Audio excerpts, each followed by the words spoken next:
I will be introducing the NGO Committee on Migration, so closely related to the Committee on Trafficking in Persons. And the Committee on Migration has been officially in existence since 2007. I've personally been participating in it through my entire time in the UN community, so that's, I guess, my 7th year now.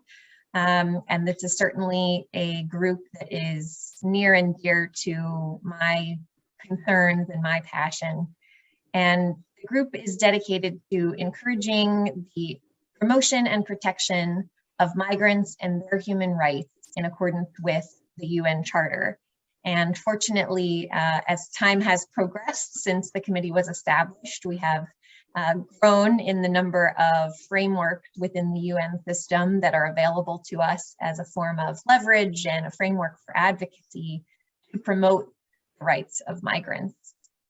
So this group is a fairly sizable and active one with over 50 NGOs actively participating, all of whom have, of course, as a common concern, realize justice for migrants, for refugees, for stateless persons, for internally displaced persons, and for trafficked persons. And if you don't know the distinctions between all of those words, then I encourage you to come to a meeting, ask around. These are important distinctions in UN terms, and certainly make distinctions in how different frameworks can be leveraged to promote their rights. So this group meets on the second Thursday of each month from 11 a.m. to 1:30 p.m. And the first hour of that time is typically dedicated to the subcommittees of the group are allowed to go off into small groups or breakout rooms and have some time to huddle together before coming to gather with the full group. And like other committees, the Committee on Migration is currently meeting via Zoom, but typically they'd be meeting at one of our familiar office gathering spaces somewhere in the neighborhood of Midtown East in Manhattan. And the subcommittees that I mentioned that meet at the beginning of each monthly meeting correspond to the 4 thematic areas of focus for the committee.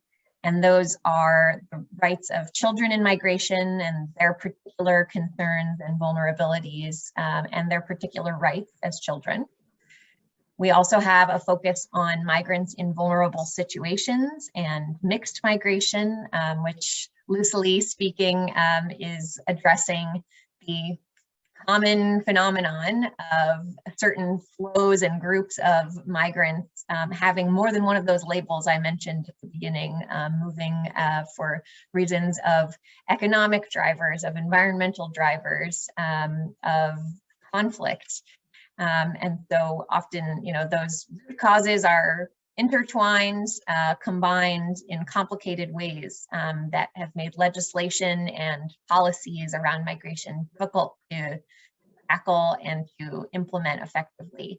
So we have a committee that's focused on kind of that complexity and ensuring rights in those complex situations. We also have a committee on xenophobia and social inclusion, which is of course focused primarily on establishing fair, inclusive policies, programs, and offerings that ensure the rights of migrants once in their country of destination or a country of transit, if they're still in the process of moving, to ensure they're not experiencing discrimination and other barriers to their rights. And finally, the subcommittee and the thematic area of focus that I have been most dedicated to is the group on climate-induced displacement, which focuses specifically on addressing environmental factors, not only climate change, but also other sorts of environmental destruction, often resulting from major industrial projects or the act of multinational corporations that interfere with the healthy functioning of the environment and end up resulting in forcing mass human displacement, either suddenly or slowly over time. And this has become a very hot issue in the past several years, but really there wasn't a whole lot of talk about it, certainly not much written about it prior to that time. So that's been a major push for us, is ensuring that that particular area of concern is always on the table for a large group of migrants who are not eligible for refugee status, as that does not apply to people who are forced to move for environmental reasons. And this group is a great point of entry for anybody in the NGO community who wants to engage with any migrant-related framework in the UN system, which now includes, as of a couple years ago, the Global Compact for Migration and its corresponding review forum, which is the International Migration Review Forum, the Global Compact on Refugees and its corresponding review forum, the Global Forum for Migration and Development, which has been around longer than the two I mentioned first, and the UN Convention on the Rights of Migrant Workers and members of their family. And again, that group meets on the second Thursday of every month. So it'll be just a short while from now. We'll be meeting on Zoom. And anybody who's curious or interested, I encourage you to drop in and see what it's about.